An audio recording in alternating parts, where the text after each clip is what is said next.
bisag unsaon, bisag asa nato pangitaon, ug atong namatikdan ang atong kalibutan karon nga puno na sa kasalanan, puno na sa kadautan.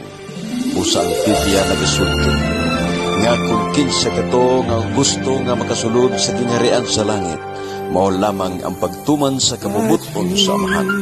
Ikaw higala, imo na bang nakita ang atong panahon karon? Imo na bang nakita kung unsa na ang atong panahon karon? Busa na mugna kining atong tulumanon. Pag-utingkay sa kamatuoran. Pag-utingkay sa kamatuoran. Ug ang pag-utingkay sa kamatuoran mao'y makapahatag og giya ngadto sa katawhan aron sa pagsusi sa kamatuoran. Ang tibuok kamatuoran magapahayag ngadto sa kaluwasan.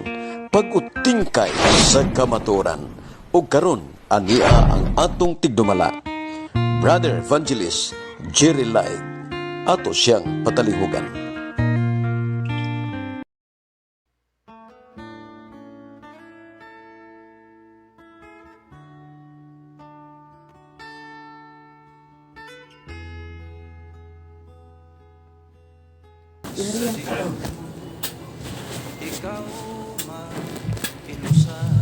May gabi mga kaigsunan. Gabi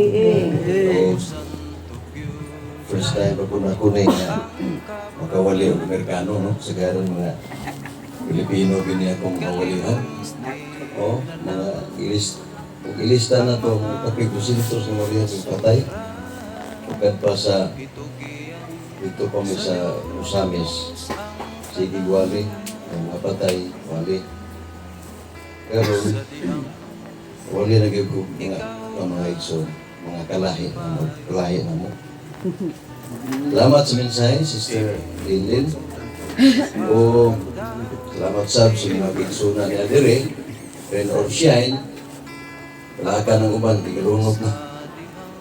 Pero nakanindot lang ang iwan, nag-imundan ka sa natapang yung Diyos na gapa. O karitas sa Biblia mga igsoon, tunay doon ka klasis tao rin na matiyan. Ikaw ng Biblia, kung yung basa ng Ecclesiastes, na yung mga tao na nasayod sila nga namatay. Aba, doon na po'y mga tao nga sila masayod nga sila mga matay. Pero namatay ako. Sa istorya na, nga, ang mga dato, mangita na og mga lugar nga way kamatayon. No? Kaya anugnan sila mga igsoon silang kaptangan. Kini madato na ta, murag mag-ikay ang bitag mo pobre. Pobre, kini mamatay ba? O pobre, may nga naman ng pobre nga, mahalang mga matay na ni. Pero ang dato, magkuang yun, no? Gamay na ganing pitik sa ulo, nga murag na mo sagting, dito na yun sa doktor, ginato man. Ang kaptanan. Yung sa dito sa Middle East mga kaigsunan. Bilyonaryo. Nani akong picturean yun ako ba? Bilyonaryo. Dollars. Niya. Grabe, dagdaog niya ngayon sa katao nga iyang gidagdaog. Iyang gibuli nga wala na kas kumingking na ito. Wala nga. Hilat ang mga tao. Kaya gibuli lagi pa kayo na kasapaan karon kay pagkasakit mga kaigsunan. Itong iyang kasapaan mo gitabang sa iya. Pag-ato sa ospital mga kaigsunan, gitagalan ang iyang kinabuhi. Ngayon ang doktor, 3 days na lang ka, mamatay. Ang dama ng imong kaugalingon. Saan ka ng bilyon mga igsoon? No? Sabi mo mga igsunan, sumasa sugilanon, nihapa sa sayuta, nihilak siya. Kawang ang akong kaligayunan. Katiway kabidlan. Sa imo niya, kung mamatay ko, kaysa na lamang kaadlaw, uwang, mapatay naman ko ani. Ang tanang kaptangan, kaya nalang ipadala sa kong lumon. Dako yan lumon. Kaya di mo masud. Kaya magkakalo ko sa katrak ng kwarta. Hasta nga mga kining mga tulo kasakyanan katong mga Mercedes Benz mga mindot mga sasakyan. Di ba ka naghimo sila o kining lugnanan nga, murag plaza ka dako, ipangsunan nga kaptangan dito. Mga katulad, ipang backing dito ang mga salakyan ng mga nindot kayo. Nya na apay purlon, apil purlon dito, apil uglubong mga kaigsunan. Kwarta din eh, tabunan na sa kwarta. No, nang tinuod yun ang isulti sa Biblia nga kung maabutan ng panahon ng mga kaigsunan, mahimo na lang kakawangan. Karon kamot ta, kamot. Uban din agad mo kaon tungod kay biyahe lang yun. Kini bitaw mga magbibiyahe, kini mamasayro, kadlaw pa tuwa na. Nakalimot nagkaon. Oh. Antod nga masakit sila, masakit antod nga takbuyan sila mga sakit, diya ra sila nag-analyze nga. Dili din maayo mga kaigsunan. Unya ang mga RCC karon igsuon nakamata na. Nag-lecture na sila karon nga kanang patutuo ba? Nga kung magdag pagkaon sa sementeryo, ang mga pagkaon dili na ibalik. Kay lain ko nung paminaw. Ningon tong Katoliko nga nag-lecture. Nga ibalik man ka. Kita unta dato sementeryo din tang balik sa may. Kanang pagkaon mo bro? Patutuo igsoon. Nga kung may pamatyan, di na maligo. Uli na mamalbas. Di manilhig. Murag na mo po na sa Adventista siguro. Ikaw din, nakaligo na ba galit? Sukat sa pagkamatay na ito. Ha? Nakaligo na ka? Naula magwaligo. Wala yung mga, ano nang, di na maligo, di na manudlay, di na manilhig. Yung itong nag-lecture sa Katoliko nga, mas baho pa mo kaysa nang matay. Wa mo iligo-ligo. Pero yung sa ingon sa Biblia, lahi mong ito na bali. Kini si Nathan, usa ni siya ka propeta. Muna'y gisumbungan niya. Muna'y nagprangka ni David, mga igsoon niya. Ingon si Nathan niya, mahal na hari, dunay usa ka tawo nga usari karnero, nga duna po'y usa ka tawo nga daghang karnero, apan ang giihaw katong karnero nga usara. Kung sa ingon sa hari, kana siya maayong patyon. Kung sa ingon ni Nathan, ikaw ka ng tawhana. Sadya, mga kaigsunan, nangayo man nagpasaylo si David. Anak ako ni David, kay nangayo si pasaylo ba? Yun ang pasaylo ako. Karon nanganak na nagbunga mag ito bata tong gihimo sa asawa dito ni Uriah. Bathsheba. O si Bathsheba. Nakabubunga to na anak ito. Anak tong David mga kaigsunan. Pero yun sa gihampak sa Ginoo. Namatay. Pero Nagsakit sa pa. ako mamatay, 7 days mga kaigsunan. Grabing, way ligo-ligo sa David. Wala ligo-ligo, way balbas, way ligo. Di mo kaon, grabing puasa. Unya, ang pinaka niya gihangyo sa Ginoo.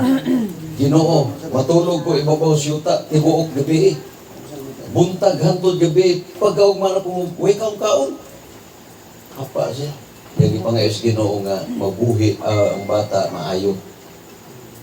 Karon nabalaka na ang mga ginsakpan ni David kaya namatay mo ilang bata. Una sa mga tao sa iyang mga ginsakpan niya nagmaoy mga siya nga buhi pa nausap ka namatay na. Wa gyud ni sumbong pero nakabatikon na si David na yung hungi-hungihong si David yun ang utana sa manang bata, buhi o patay. Why naningog?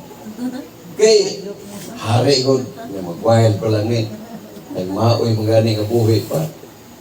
Pag-ingon niya, mahal nga rin ang bata namatay. Pagkadungog ni David nga namatay ang bata, mitindog siya bibakod. Kunya ako magbakod, iba mo, naligo. Unya, humagkaligo, nagpisti umaayo. Tanaw ha, kaya bang namatyan, di naman kayo magpisti, nagkaya-ya naman kayo. Namatyan, lagi po siya.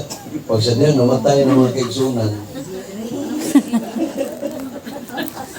Ilis, o sakto, niya, nisulod sa balay sa Diyos si David, ampo siya sa Ginoo. Ngayon na niya nga, ngayon si David, kaya patay naman ang bata. Moabot ang panahon nga musunod ako kaniya. Ni nangutan ang mga mahal gari, nga naman niya nagilis na minuon ka. Naligo na minuon ka, nga namatay mang bata. Abi na kung muhilag ka, magligid-ligid siyuta. So wala natin mahinog. Ang buhaton na to, kung buhi pa, ipakita na to, nga naigugmata sa atong mahal kinabuhi. Dili kay aher at tamang hilag, o ka na namatay na. Saan ka mo, dito pa kas buhi pa, imong gapos-gapuson. Na niyoon mong Ginoo. Pagkamatay na, ilis na kaligo na ka. Pero man, kay wala na kayo mahimo. Gikuha na ang kinabuhi sa bata. Kasi tagiya sa kinabuhi, ang Diyos. Muna mga igsunan niya, nabali mo na karon. Ang karon mga igsuon, sa buhi pa, way ilis. Pero sa diyang namatay na, namiktay na. Namiktay na lagi. Ano nagkagwapo? Ganun yung kumutanaw niya kay Bisag napatay na siya kung wapo kaya po ba. Ibalbasan mo siya, buhay po na ibalbasan na siya. Kunya, pero kining mga Pinoy mamatay, ili-ili yun, yung pagkagabi, lukong ikas na ako. Hadlok mo siya po. Pero kini siya, siyog tanaw. Okay, mo naman siya. Buhay yun mga igsoon. Ang Pinoy kung mamatay, samot yung kumaot mga kaigsunan. Ayaw ba dili mga kaigsunan nga humanyag ilis, sunod siya sa templo o sa balay si Ginoo. Humanyag sunod mga kaigsunan, nangayo siya o pagkaon. 7 days, way kaon-kaon. O sadya na nagkakuha na, namatay ng bata, nikaon na siya mga kaigsunan. O? Ato baliman, sadyang buhay pa, kaon. Unay, kundi ang mga kaigsunan. Pagbalik sa Ginoo, diyan ang tumatagamtang nga, wala kita'y kabalakan. Pero kabalakan ang kita, dalit ang kanyang panahon. Bago ko mong 45. Lagi. Kaya pag-abot ang kunin ni, sito ni, 52. Great. 52 kapag pag-abot na ko, naman na kalidad. Kung kami ato, 40 po niya ato, kapin. Si Lindy na kanya, 30, kapin. Si Jubia to, mamon, si Jubia to, kaya, 30 o 40 o 40. Kaya kalit pa tayo. Pila ka eleksyon. Eleksyon. Wa pa kay balo eleksyon nila to gid. Grabe na kataas. Hindi mo kay eleksyon 3 years gud na. Pila na ka eleksyon. Oh. Upat na ka eleksyon, di 12 na. 12 ka tuig.